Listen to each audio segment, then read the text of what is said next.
Hello everyone. आज के इस वीडियो में हम बात करने वाले हैं कि हमको नोट्स कैसे बनाने हैं। जो बच्चे क्लास 11th पास करके क्लास 12th में आए हैं उनके लिए तो खासकर ये स्पेशल वीडियो समझ लीजिए, क्योंकि आपको पता होना चाहिए कि नोट्स बनाने का सही तरीका क्या है। अगर आप अभी से इस सही तरीके से नोट्स को बनाना स्टार्ट कर देते हैं तो एंड तक, यानी कि जब आपके फाइनल बोर्ड एग्जाम होंगे उससे पहले तक आपके सारे नोट्स भी तैयार हो जाएंगे और आप कई बार उसका रिवीजन भी कर पाएंगे। और अगर आप सही समय पे सही तरीके से रिवीजन कर लेते हैं तो बोर्ड एग्जाम में आपके मार्क्स जो है वो काफ़ी अच्छे आने वाले हैं। ठीक है, तो इस वीडियो में हम मेनली यही बात करेंगे कि नोट्स हमको कैसे बनाने हैं। मैं वो आपको कुछ इंपॉर्टेंट टिप्स यहाँ पे देने वाला हूँ और वो कौन सी कॉमन मिस्टेक है, कुछ गलतियाँ ऐसी होती हैं जो हम अक्सर नोट्स बनाते समय करते हैं, तो वो कौन सी मिस्टेक है जो हमको नहीं करनी, उस पर भी हम यहाँ पे डिस्कस करेंगे। ठीक है, तो टेलीग्राम ग्रुप आप हमारा ज्वाइन कर लो।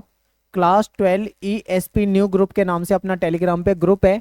इसमें आपको सारी इंपॉर्टेंट जो पीडीएफ हैं वो मिल जाया करेंगी और इन पीडीएफ को आप डाउनलोड कर सकते हो, क्योंकि सारे नोट्स और सारे अपडेट आपको हमारे टेलीग्राम ग्रुप से टाइम पे मिल जाया करेगी। इसके बाद आप हमारी वेबसाइट को जरूर विजिट करें, eklavyastudypoint.com। ये हमारी वेबसाइट है, आप गूगल पे जाके इसको सर्च कर सकते हैं। हमारी वेबसाइट पे भी आपको इंपॉर्टेंट जो नोट्स वगैरह होते हैं वो आपको यहाँ पे मिल जाया करेंगे। मेरा नाम सत्येंद्र प्रताप है, आप मुझे इंस्टाग्राम पे फॉलो कर सकते हो, एकलव्या स्टडी पॉइंट मेरा यूजर नेम है। आप इस नाम से मुझे सर्च कर सकते हो। अगर आपको कोई क्वेश्चन है, कोई क्वेरी है आपके मन में, तो आप मुझसे पूछ सकते हो, आप मुझे डायरेक्ट यहाँ पे मैसेज कर सकते हो। टाइम निकाल के मैं आपको रिप्लाई करने का प्रयास जरूर करूंगा। देखिए, ये जो वीडियो है ना, ये मैंने वीडियो दो पार्ट में डिवाइड कर रखी है। नोट्स हमको बनाने हैं, ठीक है, नोट्स बनाने हैं ये तो हमें पता है, लेकिन नोट्स हमको कैसे बनाने हैं, दो बातें इसमें मैं आपको बताऊंगा कि नोट्स बनाते समय हमको कौन सी गलतियां नहीं करनी है, आपको ये पता होनी चाहिए। और फिर नोट्स बनाते समय हमें क्या क्या करना चाहिए, कौन सी बातों का ध्यान रखना है, ये सभी हमको पहले से पता होना चाहिए। अगर आपको ये दोनों ही बातें पता है कि क्या हमको करना है और क्या हमको नहीं करना है, तो आप अच्छे तरीके से नोट्स को बना सकते हैं। मैं आपको एक एक पॉइंट अच्छे तरीके से समझाऊंगा, आपको बहुत ध्यान से वीडियो को देखना है और अच्छे से आपको समझना है कि नोट्स बनाते समय आपको क्या नहीं करना। सबसे पहले तो हम यही समझ लेते हैं कि नोट्स जब हम बनाने बैठेंगे तो हमको क्या नहीं करना होगा, यानी वो कौन सी गलतियां हैं जो हमको नहीं करनी है। एक एक करके मैं आपको सारे पॉइंट समझाऊंगा, आप वीडियो ध्यान से देखें और अच्छे से समझें। देखिए, सबसे पहला पॉइंट हमारा क्या है कि जो नोट्स है हमारे उसको हमें डिटेल में नहीं बनाना। अब यहाँ पे डिटेल में नहीं बनाना, इसका क्या मतलब है? कहने का मतलब ये है कि जब हम एनसीईआरटी किताब में से कोई चैप्टर को पढ़ते हैं तो क्या करते हैं, हम पूरी की पूरी जैसी लाइनें वहां पे लिखी हम सीधा डिटेल में वही लिख देते हैं। हमें इतने बड़े बड़े नोट्स नहीं बनाने, क्योंकि अगर आप सेम लाइनें वहां से उठाओगे और आप लिखोगे तो आपके नोट्स तो बहुत बड़े बनेंगे। फिर आपको एक तो उसको बनाने में टाइम बहुत ज्यादा लगेगा, फिर दूसरा आपको उसको पढ़ने में समझने में टाइम ज्यादा लगेगा।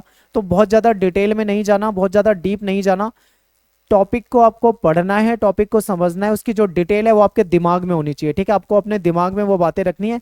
केवल जो हेडिंग और पॉइंट्स होते हैं वो आपको अपनी नोटबुक में जहां पे भी आप नोट्स बना रहे हो वहां पे आपको लिखना है। ठीक है, दूसरी गलती हम क्या करते हैं कि जो हम नोट्स बनाने बैठते हैं ना, तो हम पैराग्राफ में लिखना शुरू कर देते हैं, पैराग्राफ में बहुत बड़े बड़े नोट्स बना देते हैं। ये बहुत बड़ी गलती है। देखो, आपको पैराग्राफ में बड़े बड़े नोट्स नहीं लिखने, बल्कि आपको हेडिंग और पॉइंट में लिखने होते हैं। अभी तो मैं आपको ये बता रहा हूं कि कौन सी गलतियां हैं जो हमें नहीं करनी।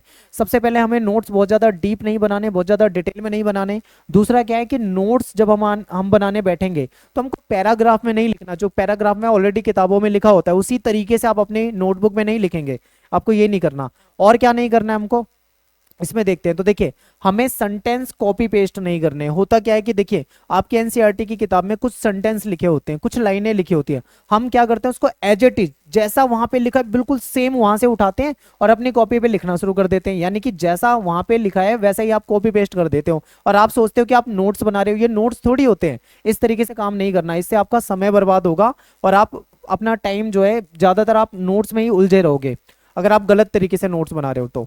इसके बाद आपको क्या करना है कि जो एनसीईआरटी की हमारी किताब होती है हम कई बार उसको टेपना शुरू कर देते हैं। बिल्कुल भी ऐसी गलती नहीं करना, क्योंकि एनसीईआरटी में सब कुछ पहले से लिखा हुआ है, उसको टेप कर कोई फायदा नहीं है और उससे नोट्स नहीं बनेंगे। तो ये तरीका आपको नहीं अपनाना। ठीक है, और क्या करना है आपको, बिना हेडिंग वाले नोट्स नहीं बनाने।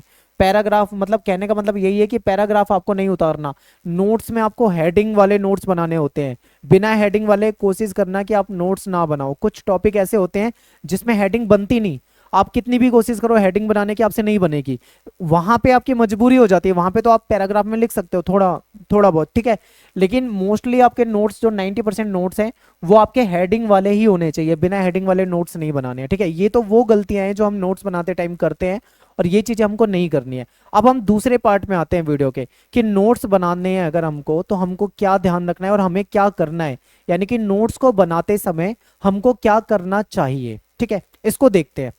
सबसे पहला देखो, नोट्स जो है हमारे वो छोटे होने चाहिए, यानी कि कहने का मतलब है कि जो जो भी नोट्स हम बना रहे हैं वो शॉर्ट में होने चाहिए, ठीक है। छोटे छोटे आप नोट्स बना सकते हो टॉपिक वाइज, एक टॉपिक है उसके आपको नोट्स बनाने, फिर दूसरे टॉपिक पे जाना है, फिर नोट्स बनाने, इस तरीके से छोटे होने चाहिए नोट्स, बड़े बड़े नहीं होने चाहिए। फिर दूसरा क्या है, नोट्स को बुलेट पॉइंट में लिखना है। अब ये बुलेट पॉइंट क्या होता है आपको ये पता होना चाहिए। देखिए आप अपनी एनसीईआरटी में, मैं आपको एक टास्क दे रहा हूं, आप अपनी क्लास 12th की पॉलिटिकल साइंस की जो आपकी बुक है उसमें चैप्टर 1 जो है आप उसको पढ़ना, उसके बाद आप उसी चैप्टर को सपोर्टिंग मटेरियल में जाके पढ़ना। जब आप सपोर्ट मटेरियल में जाके पढ़ोगे तब आपको वहां पे बुलेट पॉइंट वाले नोट्स दिख जाएंगे, तब आपको समझ में आएगा कि कितनी बड़ी बड़ी बातों को उन्होंने बिल्कुल समरी रूप में यानी समराइज करके छोटे छोटे बुलेट पॉइंट्स में डिवाइड कर दिया। जैसे ये जो मैं आपको बता रहा हूं ना, ये भी बुलेट पॉइंट ही होते हैं। इस तरीके से आपको अपने नोट्स बनाने होते हैं। फिर क्या है, हेडिंग और पॉइंट में नोट्स लिखना है। मैंने आपको क्या बताया था कि नोट्स को हमें कभी भी पैराग्राफ में नहीं लिखना है। हम पैराग्राफ में लिखते हैं बड़े बड़े और काफी समय लगा देते हैं, वो नहीं करना। हमें अपने नोट्स जो बनाने हैं वो हेडिंग और पॉइंट में लिखने हैं, ठीक है। इस चीज का आपको ध्यान रखना है। और क्या कर सकते हैं हम, तुम्हारे नोट्स तुम्हें समझ आने चाहिए। इसका क्या मतलब है, देखो ये बहुत अच्छा पॉइंट है। यहाँ पे क्या है कि हम जो नोट्स बना रहे हैं हम अपने लिए बना रहे हैं। किसके लिए बना रहे हैं, खुद के लिए। हमारे जो नोट्स हैं वो हमें समझ में आने चाहिए। कोई दूसरा बच्चा अगर आपके नोट्स को पढ़े तो उसको समझ में ना भी आए तो कोई दिक्कत नहीं, क्योंकि हमें किसी दूसरे को थोड़ी समझाना है। हमें तो अपने नोट्स हम खुद के लिए बना रहे हैं। तो आप ऐसे लिखो अपने नोट्स को कि तुम्हारे नोट्स तुम्हें समझ में आए, दुनिया को चाहे वो समझ में आए या ना आए उससे कोई मतलब नहीं, पर तुम्हें समझ में आने चाहिए। तो ये 2-3 बातें जो थी आपको यहाँ पे याद रखनी है। और देखो और क्या पॉइंट हो सकते हैं, इसको समझते हैं। अब बात कर लेते हैं, ये आपको समझ में आ गया कि हमको क्या करना है और क्या नहीं करना, दोनों चीजें मैंने आपको बता दिया है। अब हम जब नोट्स बनाने बैठते हैं तो हमें और कुछ बातों का ध्यान रखना है, ठीक है।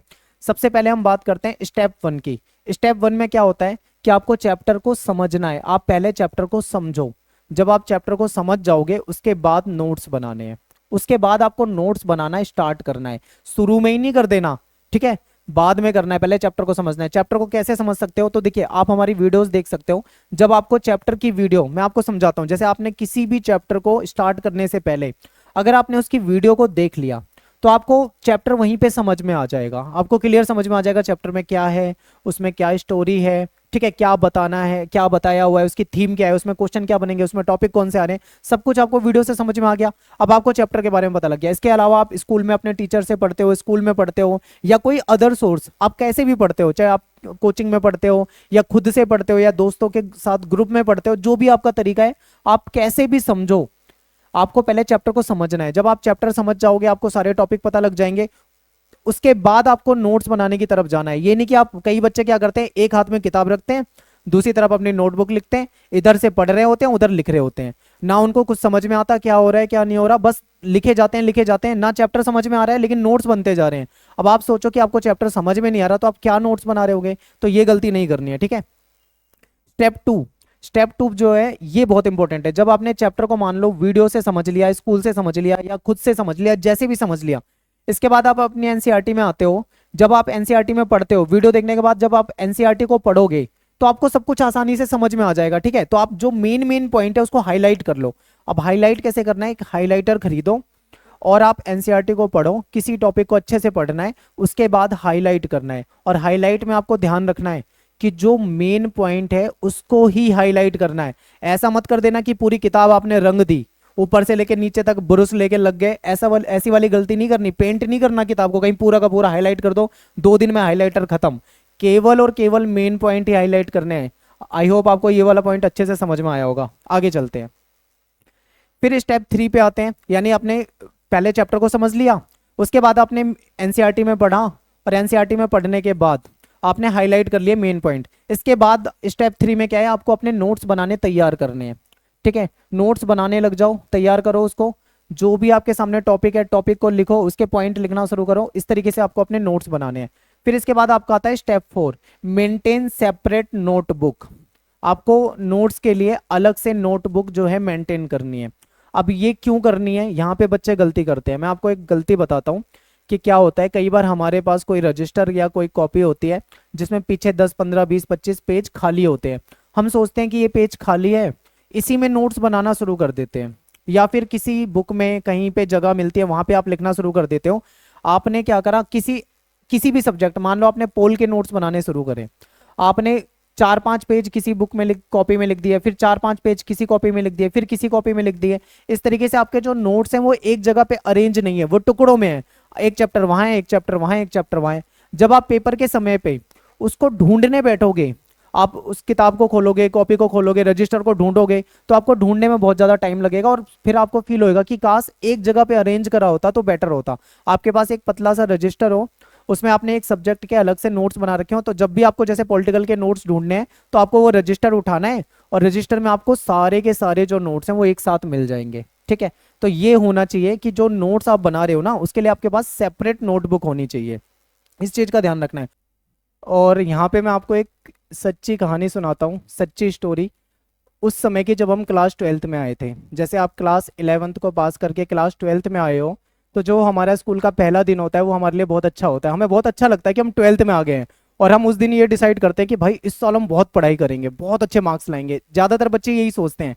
तो मुझे एक किस्सा याद आ गया, मैं आपको इस वीडियो में शेयर करता हूँ। हमारी क्लास में एक बच्चा था, मैं उसका नाम नहीं लेना चाहूँगा, और हम 12th क्लास में आए थे। हम सभी दोस्त खुश थे कि हम 12th में आ गए, इस साल हम बहुत पढ़ाई करेंगे और अच्छे मार्क्स लाएंगे। तो हमारा दोस्त आया हमारे सामने और आके कहता है कि भाई 12th में आ गए हैं और इस साल बस हमको 2 ही काम करने हैं। पहला काम क्या करेंगे हम, एक तो हम पढ़ाई करेंगे, खूब पढ़ाई करेंगे, बहुत पढ़ाई करेंगे, ठीक है, अच्छे मार्क्स लाएंगे। और दूसरा काम करेंगे सेटिंग। और सेटिंग से आप समझ ही रहे होंगे, ज़्यादा एक्सप्लेन करने की जरूरत नहीं है। तो वो किस्सा जो है मुझे आज तक याद है, बहुत हंसी आती है उस चीज़ को याद करके। और जब 12th क्लास का रिजल्ट आया तो सारे बच्चे पास थे, बस एक बच्चा था जो फेल था, वो था हमारा वही दोस्त। तो यहाँ पे आपको ये समझना है कि आपको उस दूसरे काम पे नहीं जाना है, आपको पहला काम ही करना है, यानी कि आपको केवल और केवल पढ़ाई ही करनी है। इस वीडियो में मैंने आपको क्या बताया है कि हमको नोट्स बनाते समय क्या करना है और नोट्स बनाते समय हमको क्या नहीं करना है। इतना आपको क्लियर हो गया।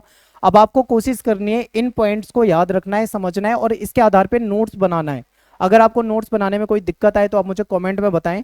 अगर आपके मन में नोट्स से रिलेटेड अभी भी कोई दिक्कत है तो आप मुझे कमेंट में बताएं।